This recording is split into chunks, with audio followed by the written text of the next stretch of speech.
On l'ouvrira tout à l'heure dans la deuxième partie de cette émission avec d'autres invités qui vont rejoindre autour de cette table. Si vous voulez d'ores et déjà réagir, vous pouvez le faire avec le hashtag #MorandiniLive. Mais pour l'instant, on va parler des derniers propos d'Emmanuel Macron, en particulier propos qui ont été répercutés hier soir. Pour en parler avec nous, Léonie Cohen, bonjour. Merci d'être avec nous, vous êtes gilet jaune et ça se voit.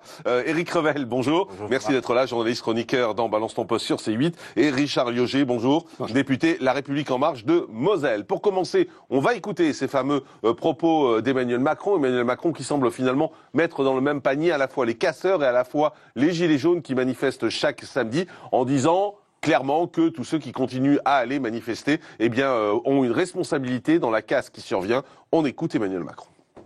C'est un miracle qu'après autant de samedis, avec cette violence à certains moments et dans certains endroits, il n'y ait eu aucun mort à déplorer de la part justement des forces de l'ordre. Et donc l'exigence dans laquelle les forces de l'ordre interviennent et dans laquelle nous nous déployons pour sécuriser les villes est indispensable.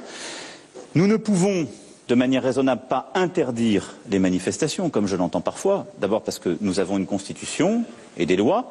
Ensuite parce que, quand bien même on l'interdirait, il faudrait se retrouver en situation de le faire respecter. Et les mêmes qui arrivent à ces violences ne respecteraient pas davantage une interdiction que le préfet aurait à énoncer ou le ministre de l'Intérieur s'il s'agissait de tout le territoire.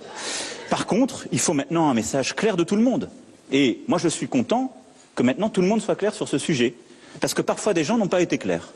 Et il faut maintenant dire que lorsque on va, le samedi, dans des manifestations violentes, on est complice du pire. C'est tout. Mais soyez partout où vous êtes aussi clairs que cela. Et moi, je déplore qu'il n'y ait pas toujours eu cette clarté. Ouais, et là, c'est très clair, en tout cas, ce que dit le président, et en particulier cette dernière phrase. Lorsqu'on va dans des manifestations violentes, on est complice du pire. Léonie Cohen, vous vous sentez complice du pire? Non, pas du tout, parce que les manifs, quand il y a des manifestations, nous allons sur le terrain, mais on ne peut pas faire face à l'égard des casseurs. Parce que nous aussi, on pense à notre survie. Il est important de penser à notre survie parce qu'il y a beaucoup de casseurs sur le terrain. Il y a l'extrême droite et l'extrême gauche qui viennent en concurrence pour se battre parce que de l'autre côté, ils ont une politique différente et de l'autre côté, il y a une autre politique différente. Oui, mais en gros, ce que dit Emmanuel Macron, en gros, il dit que si vous n'alliez pas manifester, il n'y aurait pas de casseurs. Pas de manif, pas de casseurs. C'est en gros ça, ce qui est dit. Oui, et le fait que vous continuez à manifester fait que vous ouvrez la porte aux casseurs. On est en démocratie, nous avons le droit d'aller manifester parce que c'est notre droit, parce que nous souffrons énormément, nous sommes exclus de la société et nous voulons dire que nous sommes exclus de la société, nous voulons nous faire entendre, c'est notre façon de faire. Si Emmanuel Macron, au tout début du mouvement des Gilets jaunes, il nous aurait écoutés, ça ne serait pas parti aussi loin, on aurait arrêté. Vous savez, nous avons écrit au président de la République, nous avons demandé un débat au président de la République avec les Gilets jaunes. Parce qu'il est facile, c'est facile d'aller voir les maires, de les placer, de choisir les maires qu'on veut. Moi, j'aurais pu organiser ce débat entre le président de la République. Nous avons fait une lettre au président de la République. Nous étions à plusieurs signataires à pouvoir signer cette lettre. Nous n'avons pas reçu de réponse du président de la République. Et nous attendons toujours. Mais là, quand il dit clairement que les manifestants sont des complices des casseurs, ça vous énerve? Bien sûr, je suis révoltée parce que moi, je ne suis pas du tout complice de tout ce qui se passe. Regardez, nous, de notre côté, nous, le ralliement Initiative Citoyenne, notre parti politique, nous, on rejette ce genre de choses. Nous sommes pacifistes. Nous avons Jérôme Rodriguez. Jérôme Rodriguez, il n'y a pas plus pacifiste que lui. Regardez, il a perdu un œil par rapport à d'être pacifiste. Mais les débuts... Il faut vraiment se poser la question. S'il n'y avait pas les casseurs au tout début, est-ce que vous pensez vraiment qu'ils nous auraient écoutés? Ça veut dire que vous avez le sentiment que les casseurs vous ont servi? Au tout début, oui, ils nous ont servi. Mais maintenant, ils ne nous servent plus. Richard Liogé, député La République En Marche de la Moselle, elle est complice des casseurs en allant manifester? D'abord, le président de la République n'a pas dit que ce que vous avez extrait. Il a aussi, on a passé une minute. Oui, d'accord, mais il a aussi répété et dit qu'il y avait des revendications qui étaient effectivement justifiées et qu'on avait entendu ces revendications puisque un certain nombre de mesures ont été prises en direction des Gilets. Mais moi, c'est cette phrase qui m'intéresse. Cette phrase, lorsqu'on va dans des manifestations violentes, on est complice du pire. Et il le dit lui-même, c'est ce qu'il faut que vous disiez. C'est ce qu'il dit aux gens qui sont autour de lui. C'est qu'il faut que vous disiez. Donc, est-ce qu'aujourd'hui, Léonie, qui est face à vous, est complice du pire? Moi, j'ai envie de poser la question à Léonie. Qu'est-ce qu'elle fait? Effectivement, qu'est-ce que les Gilets jaunes font, puisque vous parlez de partis politiques et d'organisations tout à l'heure, pour que les manifestations soient moins violentes, pour que les actes antisémites ne soient plus assez fréquents quand même à l'intérieur de ces manifestations. Mais juste pour répondre à ma question, elle va répondre après, mais est-ce qu'elle est complice du pire? Est-ce que vous dites comme le président? Quelque part, quand on organise effectivement des manifestations pendant des mois et qui se produit des violences, je pense par exemple au forçage du ministère de Monsieur Griveaux, où on voit bien que ce sont des gilets jaunes qui ne sont pas au départ violents, mais qui sont entraînés dans une forme de violence. Et effectivement, quand on organise des manifestations répétées pendant 3 mois de manière effectivement où on ne contrôle pas les choses, on peut être considéré comme complice effectivement des violences qui s'y trouvent. Une réponse. Non, nous ne sommes pas du tout complices de ces gestes, parce que nous rejetons totalement ces gestes. Mais qu'est-ce que vous faites effectivement, pour contrôler un petit peu ces choses? Qu'est-ce que vous faites pour lutter contre la violence? Voilà. C'est votre question. Écoutez, nous, quand nous sommes sur le terrain en pleine manifestation, nous allons essayer d'aller voir les casseurs. Nous essayons d'avoir un discours verbal avec eux, mais quelquefois c'est pas tout le monde qui nous écoute. Regardez en LRM, est-ce que vous écoute aussi? Regardez Benalla, qu'est-ce qu'il a fait par rapport au discours des violences dont on voit aujourd'hui qu'il y a des blessés et dont le président regrette effectivement qu'il y ait un certain nombre de blessés parmi les forces de l'ordre et parmi les gilets jaunes. Vous êtes quand même responsable de l'organisation de l'appel à la manifestation, et c'est à vous de faire votre service d'ordre. Les manifestations organisées par les syndicats ne posent pas autant de problèmes. Il y a des services d'ordre qui sont présents et qui, effectivement, exfiltrent, par exemple, et vont donner les... Ils n'ont pas les moyens, ils n'ont pas de structure pour faire ça. C'est à eux de s'organiser. Depuis le début, on leur dit, effectivement... Donc c'est leur faute, en fait. Si ça tourne mal, c'est leur faute. Quelque part, il y a un manque d'organisation de leur part. Il y a un débouché politique à avoir, à un moment donné. On l'a déjà dit plusieurs fois. Effectivement, il faut que les Gilets jaunes s'organisent, peut-être se présentent à des élections, aient des revendications qui sont extrêmement claires, et effectivement, on puisse... Mais juste Éric Revel, sur la manif, moi j'ai envie d'entendre votre regard extérieur, ni gilet jaune, ni député, mais parce qu'il y a quelque chose qui m'étonne, c'est pourquoi est-ce qu'Emmanuel Macron aujourd'hui va dire ça? Est-ce que c'est pas remettre de l'huile sur le feu, au fond, alors que la situation semblait un peu s'apaiser? Là, j'ai le sentiment qu'en disant ça, en montrant du doigt les gilets jaunes, en disant vous êtes complices des casseurs, j'ai le sentiment qu'il les excite un peu. Alors, moi j'ai des éléments de réponse, mais c'est mon analyse. Oui, c'est ce qui nous intéresse en même temps. Bon, sur le fond et sur la forme, je vais commencer sur la forme.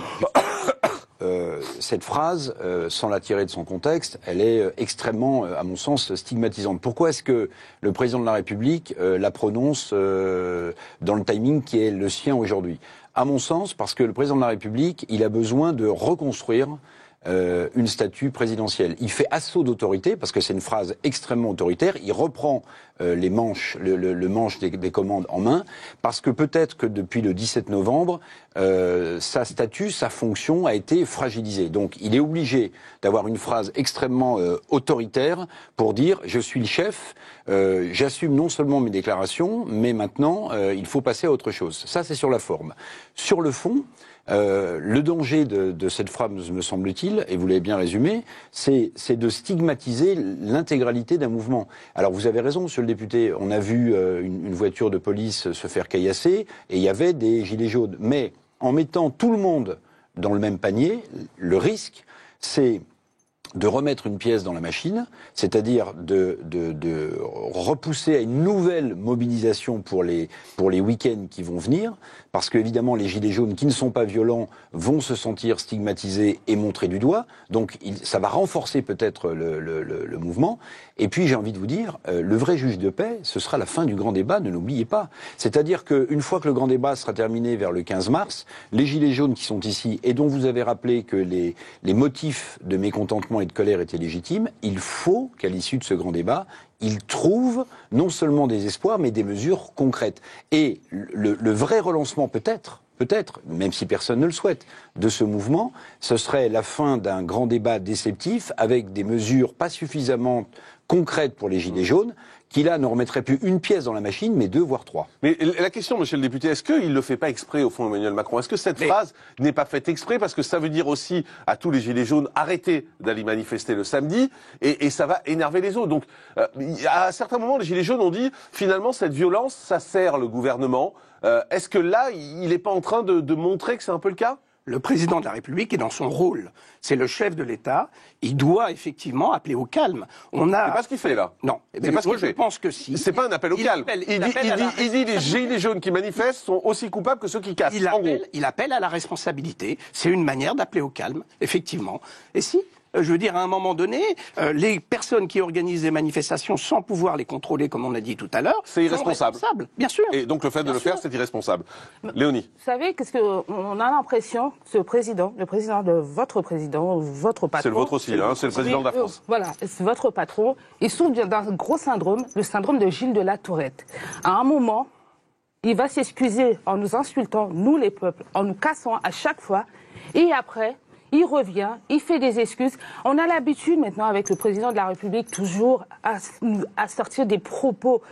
Mais j'ai vu que le président de la... Je ne crois pas que ce soit un dérapage. Je ne suis pas tout à fait d'accord avec vous parce que je pense que ses propos sont très assumés. Quand il dit allez dire ces mots-là, allez dire cette phrase, ça veut dire que c'est réfléchi quand même ce qu'il dit le président dans ce cas présent. C'est pas une petite phrase qu'on a sortie comme ça au détour d'une interview ou d'une rencontre. C'est un discours. Dans ce son-là, il y a aussi une phrase qui m'a frappé, moi, c'est ce qu'il appelle la démocratie de l'émeute. Il dit que le mouvement des Gilets jaunes a basculé dans une démocratie de l'émeute. De manière un peu sémantique, pardon, monsieur le député, mais c'est totalement contradictoire. Une démocratie, c'est la voix de chacun qui est écoutée dans un débat. Et l'émeute, si dans sa communication, il résume le mouvement des Gilets jaunes à un mouvement d'émeute, alors peut-être qu'il n'a pas bien perçu la signification de ce mouvement de fond, de gens qui depuis des décennies, encore une fois, il faut le répéter, le président de la République, il a été élu, mais la fracture sociale, elle a été identifiée par Jacques Chirac, sans que l'ancien président de la République y apporte de réponse. Donc en fait, parler de démocratie de l'émeute, c'est extrêmement... Je voudrais citer la phrase exacte du président, comme ça tout le monde sait de quoi on parle. Le président a dit « Je crois qu'aujourd'hui la place doit être au débat, à la réponse démocratique. Voilà. Elle sera ensuite dans les urnes, mais nous ne pouvons pas être dans une démocratie de l'émeute. » Voilà, écoutez, tout est dit par cette phrase. Effectivement, le président de la République appelle au dialogue. Vous ne pouvez pas faire fi du fait qu'un certain nombre d'avancées qui vont dans le sens des Gilets jaunes ont été votées par le Parlement et proposées par le président. Ça veut dire que vous avez le sentiment qu'aujourd'hui, il faut que ça s'arrête, ces manifs ? Votre avis ? Personnellement, oui. Moi, je vois à Metz, dont je suis élu, des gens défiler assez régulièrement le dimanche ou le samedi d'ailleurs, déambuler dans les villes, dans la ville, et sans jamais avoir vraiment de slogan où, quand on discute avec eux... ils ne savent même pas pourquoi ils sont là, c'est ce que vous dites. Je pense que certains savent pourquoi ils sont là, certains autres profitent effectivement de la manifestation pour être violents, d'autres sont tout à fait authentiques, mais les revendications sont très disparates, on est obligé de le constater. Donc on comprend plus pourquoi vous êtes là, Léonie. En gros, c'est ce que dit le député, on comprend plus pourquoi aujourd'hui vous manifestez encore dans les rues. Moi, je manifeste par rapport à nos situations. Parce qu'on voit que c'est mais concrètement, vous voulez quoi aujourd'hui ? Voilà. Moi, vous voulez quoi ? Déjà, une justice sociale pour tous. Oui, mais c'est vaste, ça. Et équitable aussi, parce qu'il est important, quand on travaille, qu'on puisse voir notre salaire à nous aussi. Bien sûr. Parce que moi, quand je travaille, je ne peux pas partir en vacances, parce qu'à chaque fois, il faut que je compte combien de sommes d'argent. Mon frigidaire, au bout du 10e jour, elle est vide, mon frigidaire. Je n'ai plus rien à manger. Je suis obligée d'aller voir des associations. Et les associations que vous avez retirées beaucoup d'argent. Les associations, ils n'ont presque plus rien maintenant, les associations. Léonie, on peut parler de vous 2 minutes ? Vous faites quoi comme métier ? J'étais sage-femme, et je ne suis plus sage-femme, j'ai perdu mon emploi, et actuellement, je suis sans emploi, et je cherche à faire une autre formation, pour être médecin légiste, mais le problème, c'est que je ne suis pas financée, et je n'ai pas le droit d'avoir ces aides, parce que Emmanuel Macron a retiré plusieurs aides. Ça veut dire qu'aujourd'hui, vous êtes au chômage ? Voilà. Vous touchez le chômage ? Oui. Vous touchez combien ? Pas beaucoup.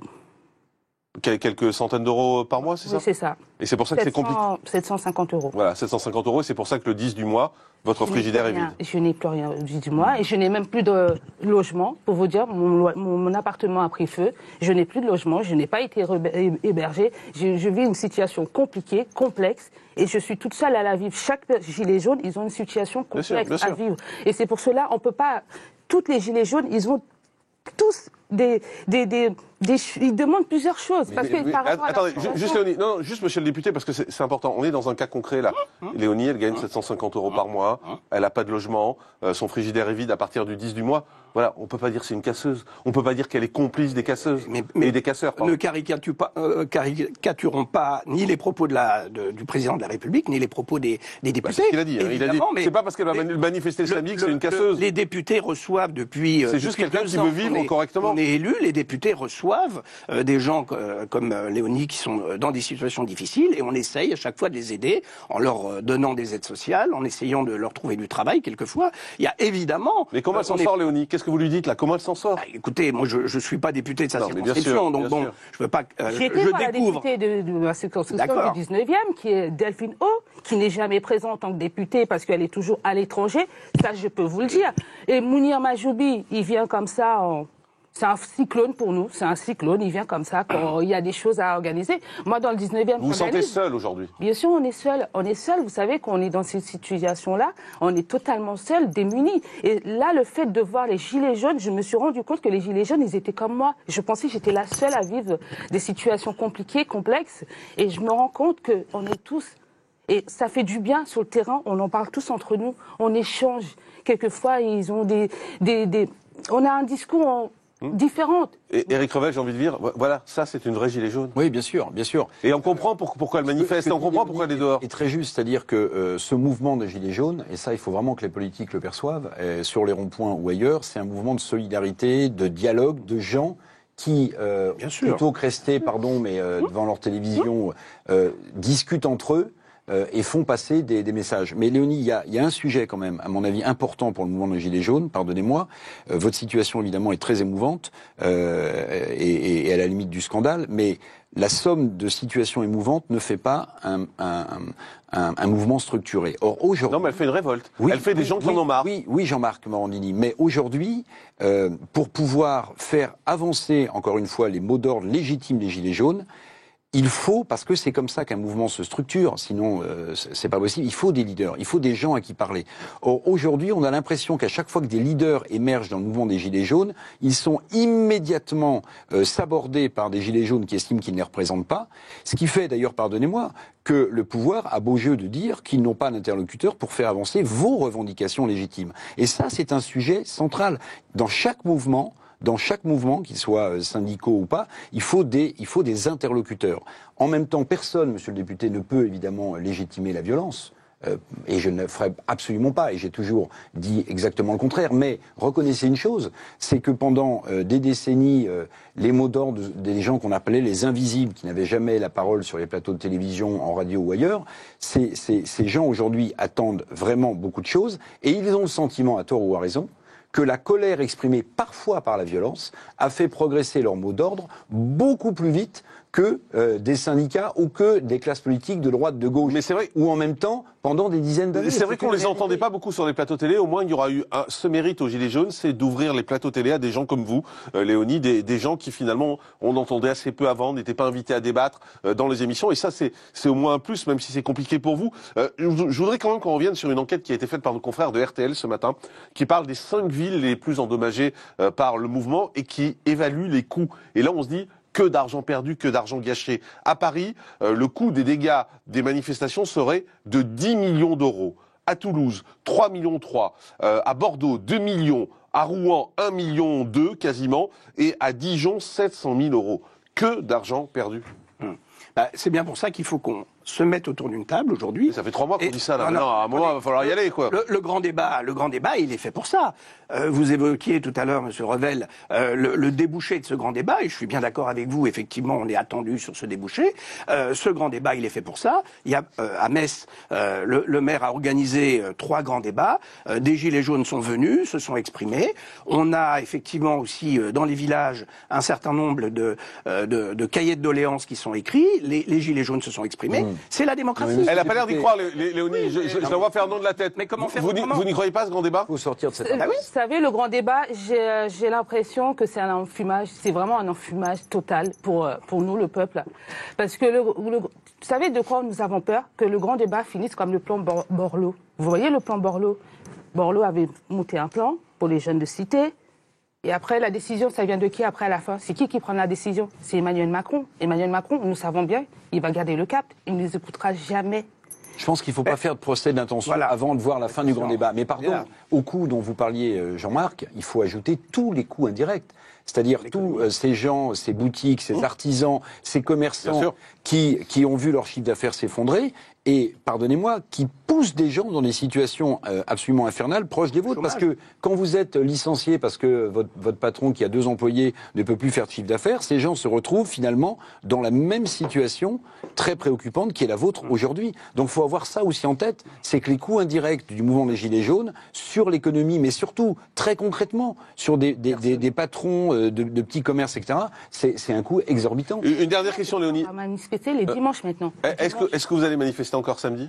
Maintenant, ça va être les dimanches. Nous allons manifester les dimanches Plus le samedi. Pour pouvoir laisser les magasins, les dimanches, il y a des restaurants qui sont ouverts. Il y a des touristes à Metz, par exemple, qui circulent. Je suis désolé, si vous recommencez... économiquement, vous êtes en train de mettre à mal l'économie et de faire effectivement un certain nombre de chômeurs. C'est quand même paradoxal. C'est-à-dire, votre responsabilité, elle est là aussi. Elle n'est pas que dans la violence. Mais elle est dans le fait que l'économie française qui est en train de repartir avec des chômeurs qui sont... Elle vous dit, donnez-nous une issue. Voilà, c'est l'appel que vous lance, Léonie. Attendez, on est... Aidez-nous à nous en sortir. Vous dites, on fait un grand débat et on discute avec vous. Vous dites, on n'y croit pas. J'organise les grands débats, vous savez, j'organise les grands débats. J'écoute aussi les citoyens. Avec le ralliement Initiative Citoyenne, nous écoutons ce que le peuple nous dit. Nous, on est proche d'eux. Nous savons ce qu'ils pensent vraiment. Parce que, regardez, actuellement, je me demande vraiment où les députés ne sont pas vraiment à notre écoute. Regardez la nouvelle loi, il y a une dame qui a voulu mettre, pour les personnes qui touchent un petit salaire, de payer les impôts. Vous savez, 5 € l'APL que vous avez retiré, c'est énorme, 5 €. Parce qu'il y a des familles, qui ne peuvent pas payer des cantines. On ne va pas rentrer dans des débats très politiciens. C'était l'idée de l'impôt pour tous dont on a débattu hier ici même. Parce que, en plus, je suis bien placé, parce que j'étais rapporteur de la loi Elan. En même temps qu'on supprimait ces 5 €, on déversait des millions d'euros auprès des sociétés HLM pour leur permettre de construire. C'est-à-dire qu'on est passé de l'aide à la personne, si vous voulez vraiment rentrer dans le débat, à l'aide à la pierre. Donc c'est un autre sujet, c'est un sujet politique, on peut discuter de cette question-là. Et vous voyez, c'est-à-dire qu'à chaque fois qu'on essaye de discuter... D'avancer sur un point, c'est un autre front qui s'ouvre. En tout cas, merci. Merci d'avoir été là. Merci Léonie Cohen, Gilets jaunes, d'avoir été avec nous. Merci Éric Revel, journaliste politique et chroniqueur dans l'Instant Post. Merci monsieur le député Richard Liogé, député La République En Marche de Moselle. Merci à tous les trois d'avoir été avec nous. Dans un instant, d'autres invités et un autre débat, puisqu'on va parler cette fois du hijab qui a été commercialisé